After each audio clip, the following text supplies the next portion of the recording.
Why? Because it's all these different templates and stuff I can get on Etsy. Yeah. All right, our last topic this week, since Quincy Jones is passing, we're going to review and revisit Q's Jook Joint. Yay! The 1995 album. We'll go through this, but this was like the quintessential Quincy Jones album because we were fully high school, stuff like that. We're buying music at this point. Yeah. And look, he had 3, 4, 5 singles off of here that was running on radio for a year or two, like straight. Yeah, that was our introduction to Tamia. Yep. Because she was pretty Canadian girl. Yep. And so did Grant Hill get introduced to her this time as well. He saw her like we all did. So the first like regime, like get on over here. Look, during that time he might have been. I think he might have been already to me at that time. I see. So this came out 95, 95, 96, something like that. Yeah, so in my 95. So yeah, I think he put a move on that part real quick. They got married in 99. They got married in 99. Ah, yeah. So yeah, they dated for about 3 years. Yep. It's the year after that. He's like, hey, can you get Quincy a call? Who was that little young lady on that? They got married. Right? Anita Baker introduced Tamia to American basketball player Grant Hill through a blind date in Detroit in 96. Because he played for the Pistons. Yeah, he was for the Pistons. They got married when he went to Orlando. Yep, after a courtship of about 3 years, the pair eventually married July 24th, 99 at a private reception in Battle Creek. Blah, blah, blah. Oh, so he really did get her right after that. Yeah, the couple initially resided in Detroit, but later relocated to Orlando when Hill left the Detroit Pistons to sign with the Orlando Magic team. Yep. So, and they got married, and he'd been injured ever since. Once he got right. But he got them checks though. Once he seen them legs, One Stranger in My House came out. Grant ain't been back on that court. Them legs was out. She had them legs out. Oh, and he was like, you already have something to do though. I gotta be where you at doing what you do. Yeah, look. It's crazy, man. Me and my wife was just talking about Tamia, like how she stays relevant. Like every 2-3 years, she just pop up with a single. Like she got the new slide. Yeah, every couple of years, Mia pops out with a new song, and then be like, "Well, all right then, y'all. I see y'all in a few years." Yeah, I'll be back. And go back home to her husband and mind her business, and we don't see them again. Like, well, she'll make a little video or something and post it, but yeah, and I think he on TNT. TNT, and he's on an NCAA tournament too on CBS. And part owner of the Hawks. Mm-hmm. Sitting back, collecting checks, minding their damn business. So the first song was Q's Jook Joint intro. So this does be set up. The whole premise of this is basically a juke joint in the South, but it's Q. So all these different people coming to perform at his juke joint, and he's the producer arranger. So he's got like everybody that's on the album, damn near give him a shout out at the beginning of the album, or people he's cool with. Then he starts out with Let the Good Times Roll, Stevie Wonder, Bono, and Ray Charles, which was a super at the time it was like Bono.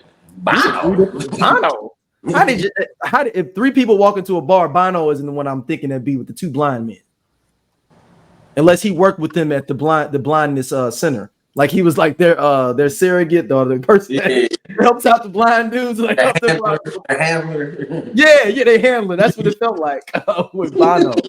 Obviously it's a dope song. He's it's gives you a good measure of what you're gonna look for in his album, because it gives you the juke joint feel, the jazzy type feel. Next up was Tone Loc, Queen Latifah, and Nancy Wilson. Cool Joe, Mean Cool, Joke Killer Joe. So this is a dope concept if you think about it. You're talking about Tone Loc, Queen Latifah, Nancy Wilson. So it's like a juke joint. It's like these random people. I'm thinking it's like his concept was, I'm gonna put these random people together on songs, and just match them together. I mean, this might have been the last time we heard from Tone Loc, to be honest with you. Musically. That's what's on musically. Yeah. We heard from Tone Loc. He doing voices. Is he still doing voiceovers?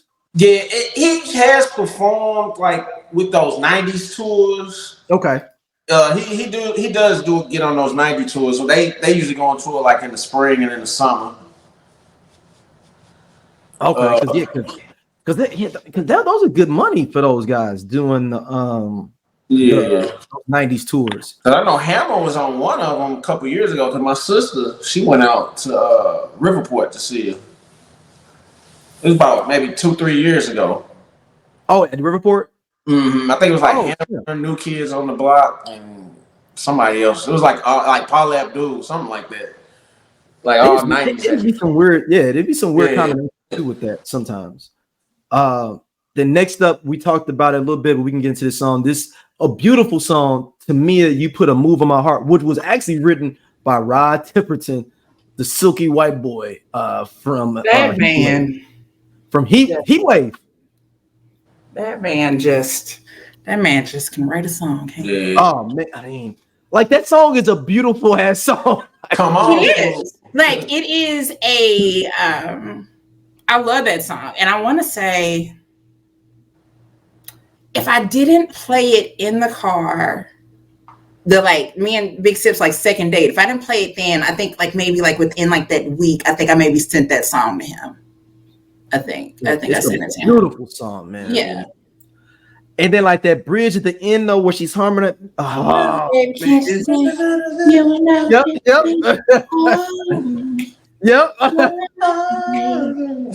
Man, you want to slow down? Yeah, man. Make you want to be like, come here, girl.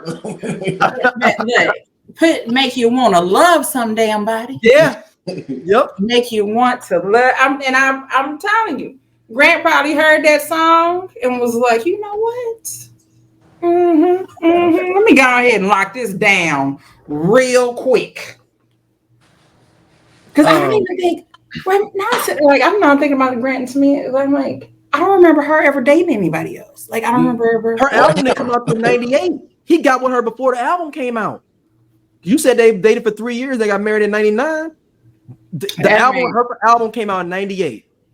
He was already with her. He was like, let me like this. With So Into You and all. Yep. He was like, nah, before all that, Stranger in My House. He locked it down before all that. I know that's right. But you know what? But you gotta think, that was her only song was Put a Move in My Heart. Grant was still like, he was like the face of the NBA. He was like one of the faces of the NBA at the time. But he had an inkling like, check this out. So when your album was dropping, they talking about like 98, 90. Okay, that's cool. So you my girl now. It's 97. You my girl now. And Grant come from that 2-parent household where he really, and it came from money. His mom was like, if you like this girl, you better take her on some dates. And this came out. The album didn't even come out until the end of November '95. Right. So I remember it was like right before Christmas time. And I think hers was the first single though, I believe, on here. Yeah, it was. Yeah. Then it was the one with Babyface. Mm-hmm. Then you get back to back. So we'll talk about that thing. Let's run through them. Then next is Rock With You, Brandy and Heavy D, which is an interesting combination for the time of what to combine those artists together on the song. And it's cool. I mean, Brandy was the darling. Of course, you want to do that. Heavy D is going to give you some nice tracks. Rod Temperton is writing it. I mean, what else you going to do? Yeah, Brandy was the sweetheart. QD3 slid in there on a production with his daddy. Like, Daddy, I got these drums I got. You need some drums, Daddy. You need some drums. Dad, you need some 808s on that. Then I know we've been talking bad about this brother, but this song, the Moody's Move for Life. Moody's Move for Love. I absolutely love this song. I love this version so much. So much. But again, Stacey's a Brian McKnight fan. There is a video of them performing this on Oprah. So it's Ryan McKnight, Take Six, and no, Rochelle Farrell is not on that episode. Oh, it's really? Patty Austin. Oh, wow. Okay. So yeah, Rochelle Farrell wasn't.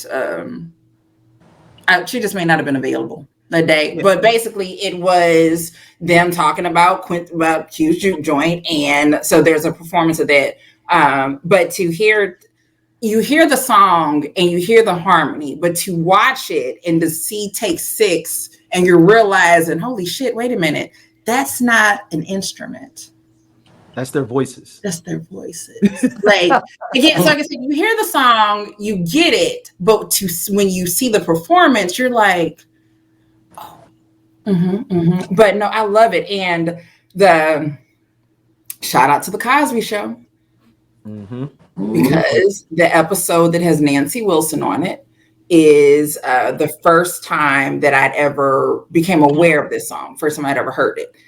I don't know how I ended up I know I heard this album, but I didn't pay attention to it on this album. Somehow I ended up hearing the version, or maybe some kind of way I saw that Oprah clips, whatever, and found it, and now it's in constant rotation. Like, I absolutely love this version of Moody's Mood for Love by James Moody. It's Brian McKnight singing the first verse, Rochelle Farrell's on the second, and Take Six is doing all of the background and harmony on it. And it's just good. Yeah, it's just next level. Now, this was one of the ones I did not like, particularly the Stomp remix. It's not a remix. It's the remake of the Brothers Johnson version of Stomp.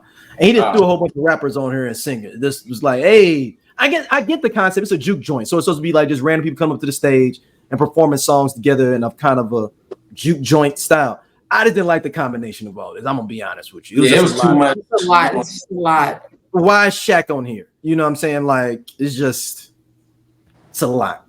Yeah, Loonies, Charlie Wilson. There's a lot. Yeah. Yeah, the Loonies, that's what I'm saying. It was a lot going on. He was going with the people that had like big singles because they had five on it. I'm not mad at what he just tried, but it was just on that song to be damn near 7 minutes long, and you got 30 different artists on there. It was not neat. We need Shaka Khan and Coolio.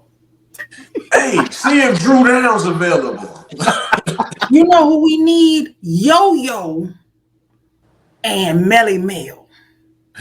We need Rapid Forte.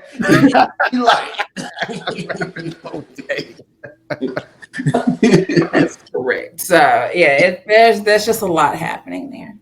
Then the next song is "Do Nothing To." You hear from me, Phil Collins. Look, I am a Phil Collins Genesis, apologist for anything they do.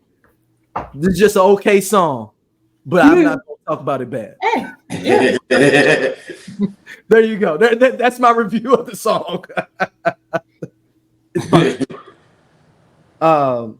Next was "Is It Love That We're Missing?" Gloria Estefan and Warren Weeby. I actually really like this one. That was a good one. Yeah, we don't talk about Gloria Estefan enough, and I don't like it. The original J-Lo. Original J-Lo. Well, it's not being that actually Stefan and Miami Sound Machine. It was Miami Sound Machine. We don't talk about Gloria Estefan coming out of the dark. Y'all don't know that she was in a bad car accident. Okay. And they couldn't walk and had to perform. Like, she came back out and her song was called Coming Out of the Dark because she was walking again. I don't know that the people still have instruments. She plays the instruments. Plays instruments too. Unlike I'm just saying. All right, this next one is one of my favorite songs, but it's so controversial now in the year of 2024.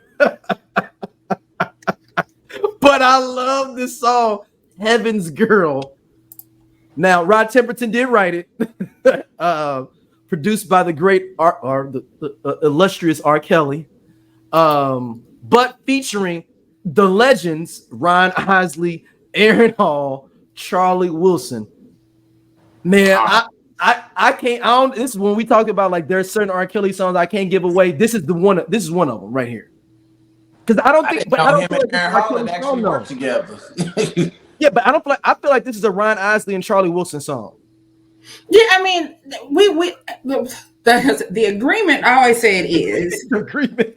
The agreement is solo work is one thing, right? It's another thing when it's him and other people or something that he wrote or something that he produced, because that you lose ridiculous amount of stuff, right? So we can't.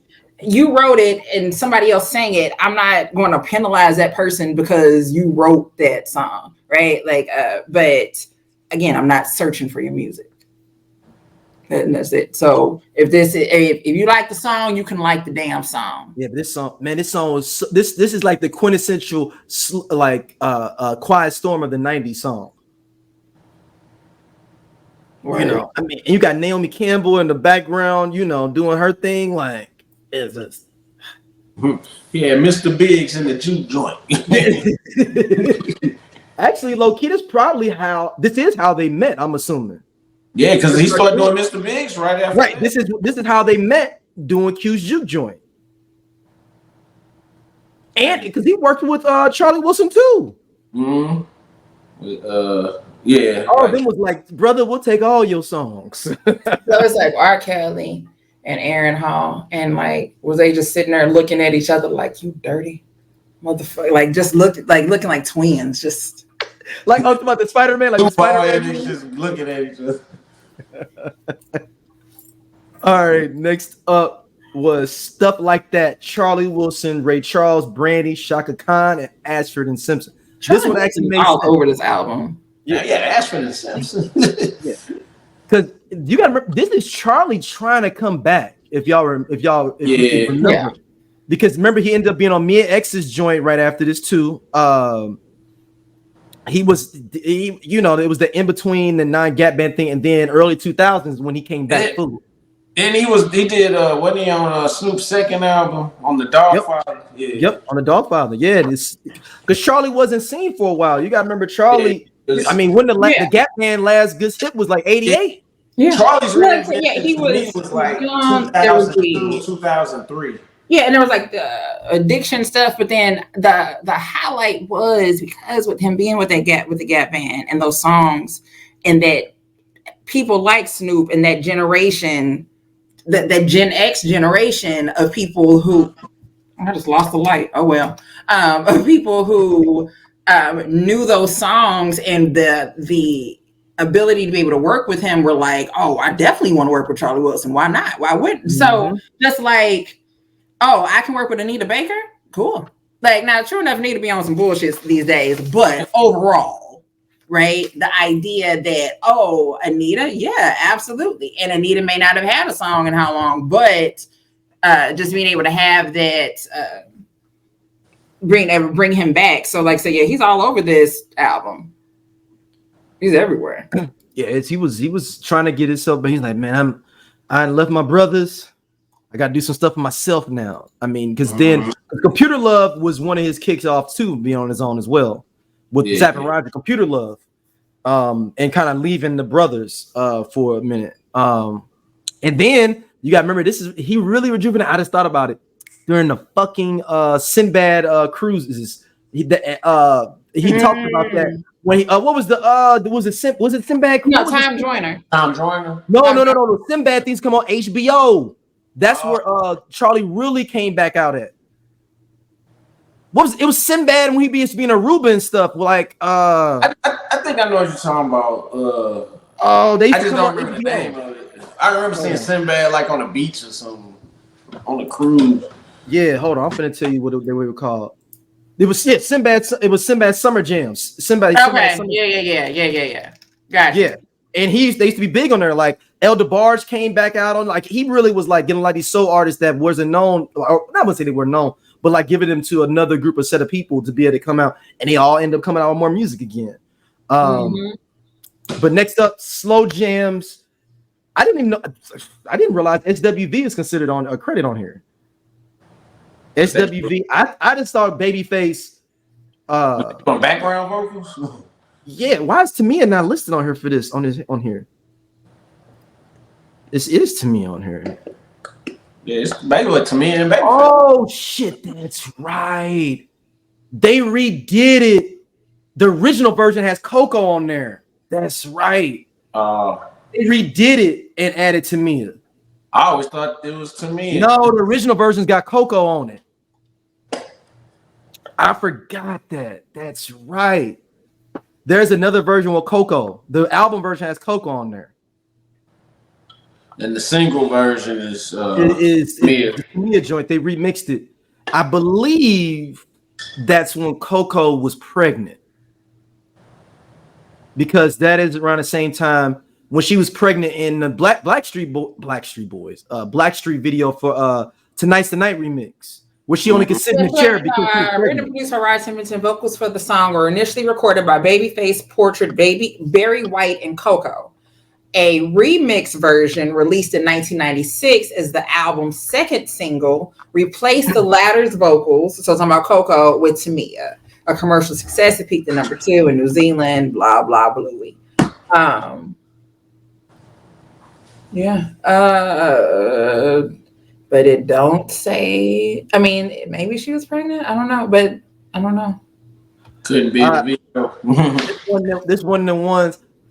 I mean, Coco probably would have did well, but it was something about Tamia on there that made it slap.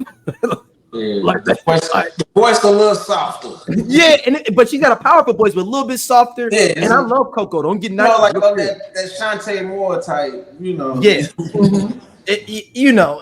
and Coco might have overpowered it, and it needs to be a sexy song. I'm wondering. Maybe she didn't. I mean, I'm gonna have to listen to the original version now again. I don't think I only heard the original version. Yeah, I do. Right. I do remember when my cousins buying this and was mad because that the Coco version was on there. Like, I didn't get Tamia, and I gotta buy the single to get the Tamia version. I just always thought it was Tamia because I heard it on the radio and I saw the video. Right. And if you can get caught up like that, if you just like, oh, I know this on the album. You know how some people we ain't even look at the album crazy to make sure the song we will have was on there. He just saw the slow jams on there, like, cool, I know. That's it. I'm up in there. That's how they used to play us with the re-releases. You get we talked about that with Bone, like you Crossroads. Get with Crossroads. But that one was, I feel like that one was different because that was like their third single at that point. If you had the album already. But the point is though, is that depending on when you got the album, sometimes you may get a different version, or you got the album within the first 6 months. You got the original version. Then the video came out. If you buy it now, you're not getting the original version. You're not gonna know nothing about Wiley. Yeah. At all. If you buy it then. So but who knows why that's interesting. I wonder why they changed it. See, that's the type of stuff we supposed to be asking Quincy. Quincy, what happened? Because I'm sure Coco and Tamia ain't talked since then.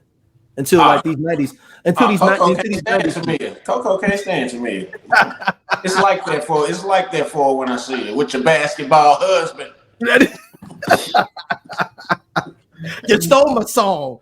And look, Portrait got pushed out too. How did Portrait get pushed out? You know about Here We Go Again, Portrait? Yeah. They were on the original slow jam. That part. Right. Then the last song was At the End of the Day, Toots Thielemans, Barry White, and Mervyn Warren, which was basically a dope gospel song to get us up out of here.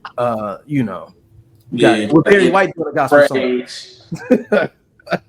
Would you mean we all going to heaven if Barry's singing the gospel for us? But no, man, it was coming off that crazy album that he had with the song. Practice What You Preach. Yeah, that was his first Grammy for that song. Damn, that was his first Grammy. I remember that being like a big deal. That was Barry White's first Grammy was Practice What You Preach. Out of all them years. Like all them songs. Yep. That is bullshit. Rest in peace to the great Quincy Jones. We had to make an audible on that. I mean, brother gave us a lot. We could at least review one of his albums. I got one question though, Quincy Jones, man. How soon do we get the biopic? if we get one. Uh, It's gonna be about 5. I don't think the Jones family letting that happen. I think you'd have to have some people from the Jones family pass away. Yeah. I don't think Rashida and all them will let that happen. QD3 and all them. I don't think maybe another Doc. Yeah, I know. Yeah, I'm just saying with the biopics. Nah.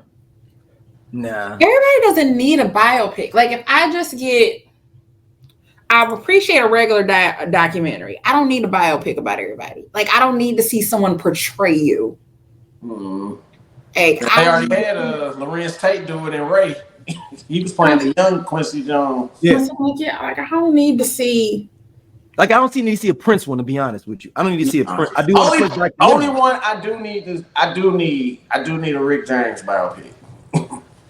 Ooh. I want a Rick James biopic. I forgot. Tyrese claimed that he's supposed to be playing that.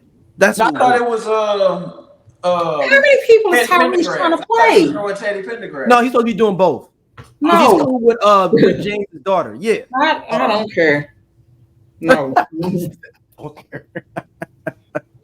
I mean, do we need a Teddy P documentary? To be honest with you, we got the doc. I know he was. The doc was good enough for me. I learned a lot about Teddy P. I haven't seen the doc. Wait a minute, hold on. What Showtime. Somebody got it. Hold on. Yeah, it goes through his whole life, Stacey. I was like, why we need the movie? I got this documentary on Showtime. That's what, like, I would rather watch the documentary. I need to know the facts before I see the dramatization of biopic coming up next year with his nephew. Wow. Yeah, I was cool with the American Dream. Yep, I was cool with that one. Hey, this cool ass Scott from the I Love 90s Music Podcast. Hit that subscribe button right now. Like it. On the SOLC network, you finna get all the real deal on the 90s, the 2000s, and the splash of that 80s. Do it right now, man, and I'll be your friend.